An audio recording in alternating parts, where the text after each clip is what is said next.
لیکن مجھے بتائیں جو بندہ قرآن کی آیات آدھی لکھے، آپ کیا سمجھتے ہیں یہود و نصارہ تحریف کر دیں تورات اور انجیل میں، ان پہ تو اللہ کی لعنت پڑے، اور مسلمان قرآن کی آدھی آیات لکھیں یا قرآن کی آیت لکھ کے اس کے ترجمے کو صحیح کرنے کے بعد اس کی تفسیر اس کی بالکل الٹ لکھ دیں، تو ان پہ لعنت نہیں پڑنی؟ بسم اللہ الرحمن الرحیم۔ السلام علیکم۔ یہ ساری باتیں اس پر فٹ ہوتی ہیں۔ اس شخص نے یہودیوں والا عمل کئی مرتبہ کیا ہے، اس پر لعنت پڑتی ہے۔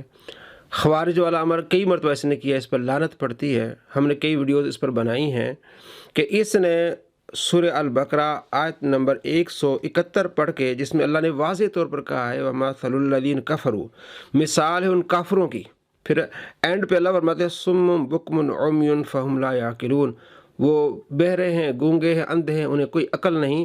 یہ آیتیں پڑھ کے یہ اولیاء کرام پر فٹ کرتا ہے، یہ یہودیوں والا عمل خود کرتا ہے اور دوسروں پر یہ دھونس جما رہا ہے اور دھوکہ دے رہا ہے۔ حضرت عبداللہ بن عمر رضی اللہ تعالیٰ عنہ فرماتے ہیں کہ خوارج اس سرزمین پر بدترین مخلوق ہیں، اس لیے کہ کفار کے متعلق آیات جو ہیں مسلمانوں پر فٹ کرتے ہیں۔ کئی مرتبہ ہم نے اپنی ویڈیوز میں دکھایا ہے کہ یہ آیات جس میں واضح طور پر اللہ فرماتا ہے یہ مثال کافروں کی، اور یہ مسلمانوں پر چشمہ کرتا ہے، اولیاء کرام پر چشمہ کرتا ہے، تو اس پر واضح طور پر لعنت پڑتی ہے، کیونکہ یہودیوں والا عمل کرتا ہے اور یہ خوارج والا عمل کرتا ہے۔ رہی بات یہ کہ آدھی آیات لکھتے ہیں، میں آپ کو 5 مثالیں دیتا ہوں اس کے ریسرچ پیپر سے۔ دیکھیں یہ لعنتیں خود اس پر کس طرح پڑ رہی ہیں۔ یہ اس کا ریسرچ پیپر ہے اندھا دھند پیروی کا انجام، اور پہلے ہی صفحے پر سورہ التوبہ آیت نمبر 31 کتنی لکھی ہے؟ اتخذوا احبارهم ورهبانهم اربابا من دون اللہ، اتنی آیت لکھی ہے۔ اور آپ دیکھیں کہ کتنی آیت نیچے اس نے چھوڑ دی ہے، آدھی آیت سے بھی کم لکھی ہے، تو کیا اس پر اللہ کی لعنت نہیں پڑے گی؟ دوسروں کے بارے میں اس طرح گھٹیا زبان استعمال کر رہا ہے۔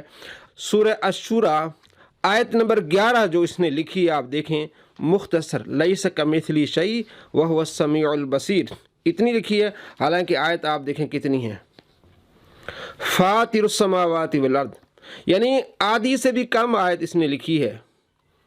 کتنی بڑی آیت ہے، اور اس نے اینڈ والا حصہ لکھا ہے، تو کیا اس پر لعنت نہیں پڑے گی؟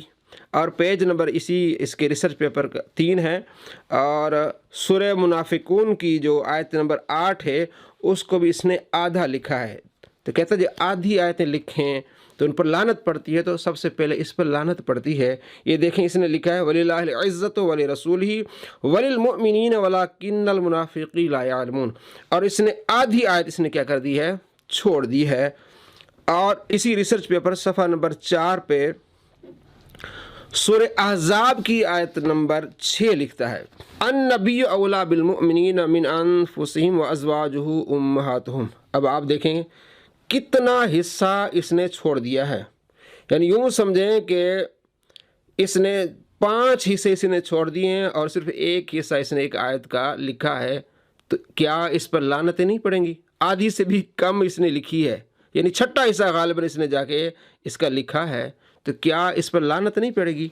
اور اسی پیج نمبر 4 پہ اس نے سورہ آل عمران آیت نمبر 179 لکھی ہے، آپ خود دیکھ لیں، آدھی بھی اس نے آیت نہیں لکھی بلکہ آدھی سے بھی کم اس نے یہ آیت لکھی ہے، تو کیا اس پر لعنت نہیں پڑے گی؟ اب آپ دیکھ لیں سورہ آل عمران آیت نمبر 179، دیکھ لیں آپ کتنی بڑی آیت ہے، اور اس نے ایک حصہ لکھا ہے، آدھی آیت بھی نہیں لکھی، اس سے کم لکھی ہے۔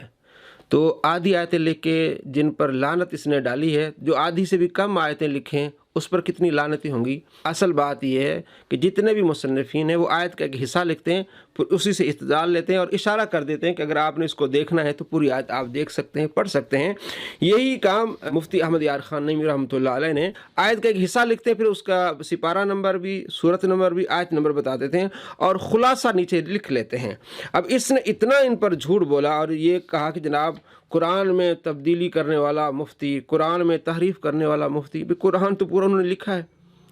اگر قرآن میں تبدیلی کی بات ہے تو وہ آدھی آیتیں تو آپ نے بھی لکھی ہیں، 5 مثالیں ہم نے آپ کو دی ہیں۔ تو یہ اس طرح دھوکہ عوام کو اس نے دیا جیسا کہ مفتی احمد یار خان نعیمی رحمۃ اللہ علیہ نے دلیل دی، آدھی آیت پیش کی اور آدھی آگے انہوں نے چھوڑ دی، حالانکہ ان کا یہی بھی طریقہ ہے